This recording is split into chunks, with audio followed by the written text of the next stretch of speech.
Hello students, कैसे हैं आप सभी लोग। आज हम डिस्कस करने जा रहे हैं कम्युनिकेटिव इंग्लिश में एक बहुत ही इंपॉर्टेंट टॉपिक है हमारा, जिसका नाम है हमारा पार्ट्स ऑफ स्पीच। ठीक है। जनरली जब आप लोग 12th क्लास पढ़कर आए होंगे तब आपने 12 पार्ट्स ऑफ स्पीच के बारे में पढ़ा होगा 12th में। ठीक है। आइए आप थोड़ा रिवाइज करते हैं इसको, क्योंकि ये पार्ट्स ऑफ स्पीच जो है कॉम्पिटेटिव पॉइंट ऑफ व्यू से, और हम कहें नेट में भी इसके क्वेश्चंस वगैरह देखने को मिलते हैं। आइए समझते हैं पार्ट्स ऑफ स्पीच के बारे में। A part of speech is a category that describes the role of a word in a sentence. यानी कि अगर हम बात करें पार्ट्स ऑफ स्पीच के बारे में, तो यह एक कैटेगरी है जो डिस्क्राइब करती है किसी भी शब्द के पर्पस को वाक्य में, यानी कि सेंटेंस में।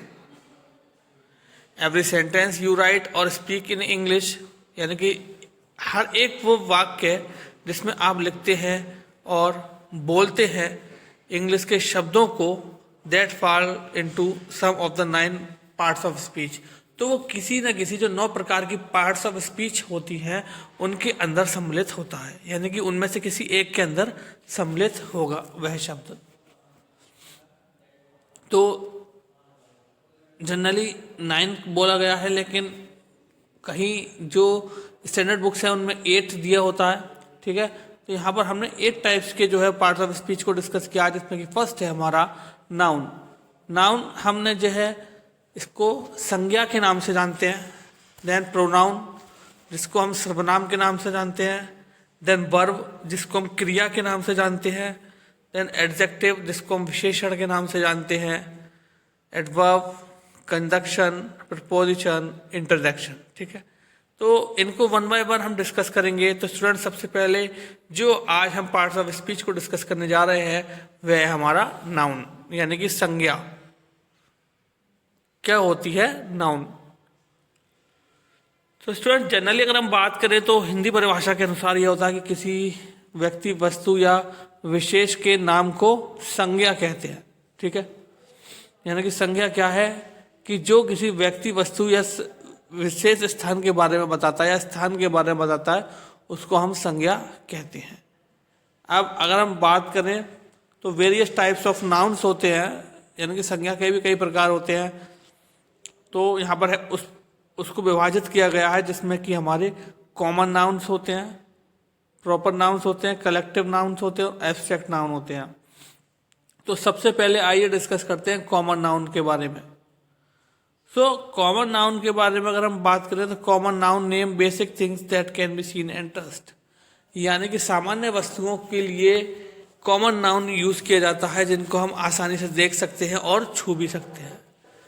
ठीक है। जैसे कि आपके किसी भी फल को, एप्पल है, बनाना है, चेयर है, टेबल है, विंडो है,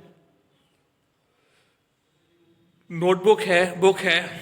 ठीक है। तो यहाँ पर एग्जाम्पल में भी इसी तरीके से इसको डिफाइन किया गया है, बताया गया, एग्जाम्पल के थ्रू समझाया गया द मंकी एट आ बनाना, यानी कि बंदर जो है वह केला खाता है। देन नेक्स्ट है the book was on the table, यानी कि जो पुस्तक है वह मेज पर रखी है। तो यहाँ पर अगर हम बात करें तो मंकी और banana both are common noun and the book और table, then those both are common noun.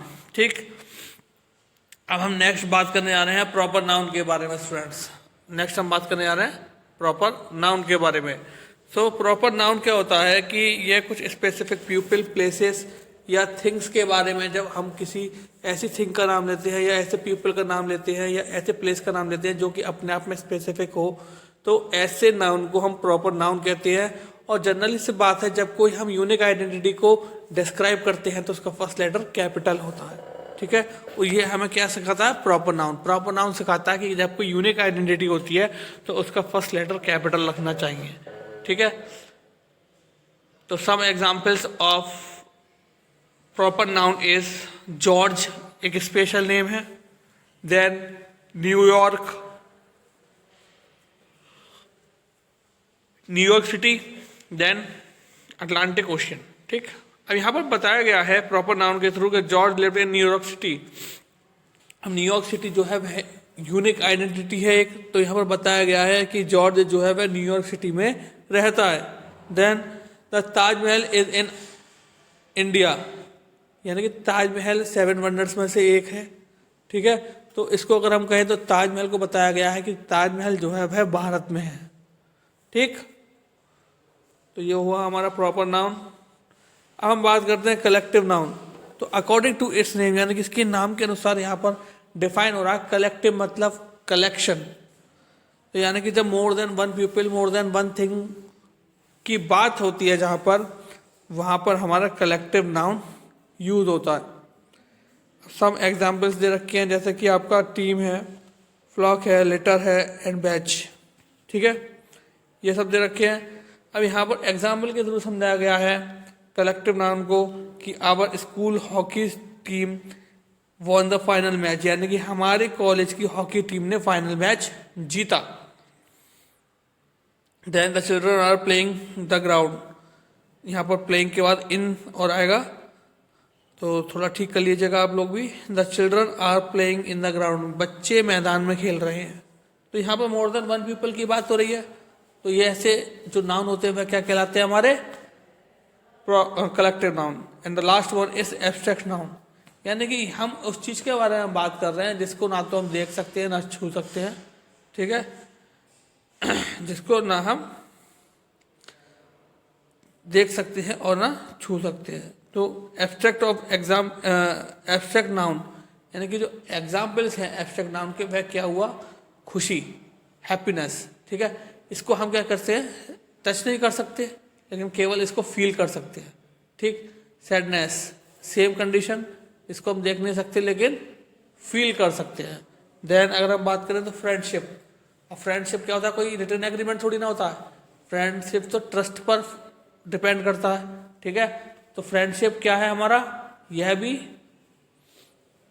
अगर हम बात करें तो फ्रेंडशिप क्या है, यह भी हम फील करते हैं। ठीक है, देन ब्यूटी, अब क्या सुंदरता है किसी की। ठीक है, अब कोई भी पहाड़ है या कोई सेलिब्रिटी है, किसी को हम उसकी ब्यूटी जो है उसका कोई स्केल नहीं होता। ठीक है, उसका कोई स्केल नहीं होता, ना ही हम किसी की ब्यूटी को टच कर सकते हैं। क्लियर, तो सिंपल सी बात है, ये सब क्या है, ये सब अंडरस्टूड और वेल नेचर डिफाइंड टर्म्स होती हैं, जिनमें से कुछ को फील किया जाता है, कुछ को इमेजिन किया जाता है। ओके, सो यह था हमारा एब्स्ट्रैक्ट नाउन। तो यहाँ पर दे रखा है कि एब्स्ट्रैक्ट नाउन में कि ऑलवेज स्पीक ट्रूथ, हमेशा सत्य बोलना चाहिए।